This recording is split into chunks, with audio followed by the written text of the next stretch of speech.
यहाँ पर इस क्वेश्चन में हम लोगों को इंटीग्रल फाइंड करना है cos root x divided by root x का, ठीक है। तो इसको भी हम लोग इंटीग्रेशन बाय सब्सटीट्यूशन मेथड से ही निकालेंगे। इसमें लिखेंगे let I equals to integral cos root x divided by root x इधर इंटू डी एक्स आएगा, ठीक है। यहाँ पर हम लोग रूट एक्स बराबर टी रख देंगे, ठीक है। तो हो जाएगा पुटिंग रूट एक्स बराबर टी एंड डिफ्रेंशिएटिंग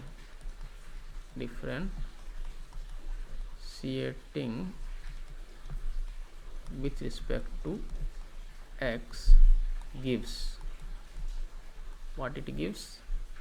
अब इसको डिफ्रेंशिएट करेंगे तो क्या हो जाएगा देख लेते हैं। इसको फिलहाल लिख ही देते हैं, ठीक है। इक्वल्स टू इधर राइट हैंड साइड में हो जाएगा d t by d x, या फिर ये क्या है d x to the power 1/2 into divided by d x equals to d t by d x. X to the power n का डेरिवेटिव होता है एन इंटू, सॉरी एन लिख क्यों रहा है यहाँ पे, 1/2 into x to the power n minus 1, तो यहाँ जाएगा x टू द पावर -1/2, ठीक है। हम सीधे यहाँ पर लिख रहे हैं बिना फॉर्मूला यूज किए हुए, ठीक है। फॉर्मूला का मतलब यूज़ तो फॉर्मूला ही हो रहा है, लेकिन यहाँ पर फॉर्मूला लिख नहीं रहे हैं कि कौन सा फॉर्मूला यूज कर रहे हैं, ठीक है। वो अंडरस्टूड है।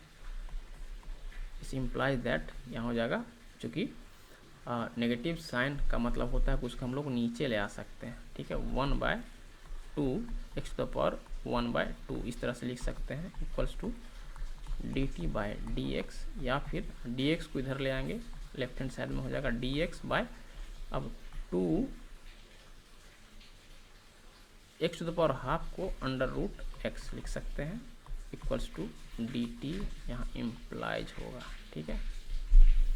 एंड दिस इम्प्लाइज दैट इस हम 2 को भी अब राइट हैंड साइड में ले आएंगे तो हो जाएगा d x by root x. यहाँ कुछ एक स्टेप्स को हम लोग स्किप कर सकते थे, ठीक है।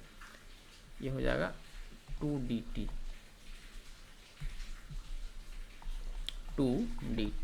ठीक है। अब हम लोग लिखेंगे यहाँ पर यूजिंग दी एबव रिजल्ट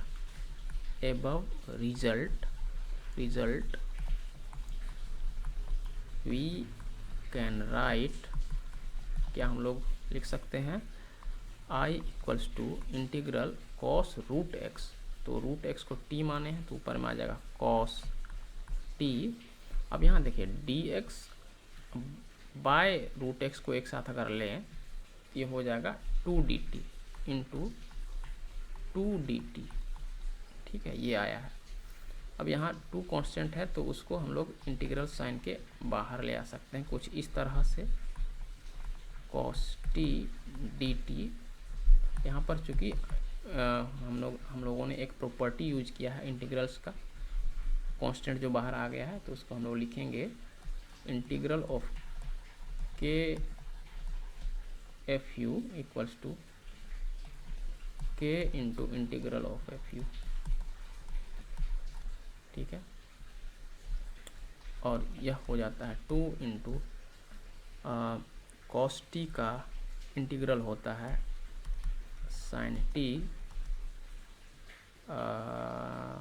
हाँ साइन एक्स का डेरिवेशन कॉस एक्स होता है, इस तरह से कॉस एक्स का इंटीग्रल साइन एक्स होता है, ठीक है। तो कॉस टी का इंटीग्रल हो जाता है sine t plus constant of integration c1, ठीक है। यहाँ लिखेंगे since integral of cos u equals to sine u plus a constant के।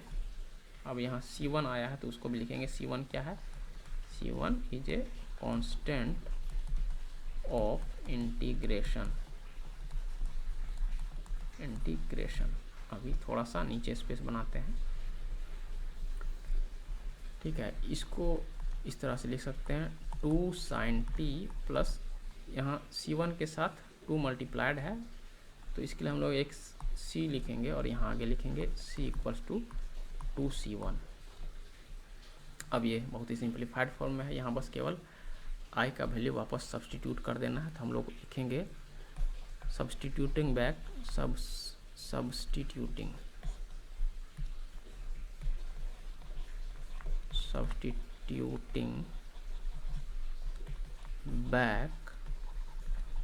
t equals to root x, we get I equals to 2 sin root x plus c। तो ये है हमारा इस क्वेश्चन का सॉल्यूशन।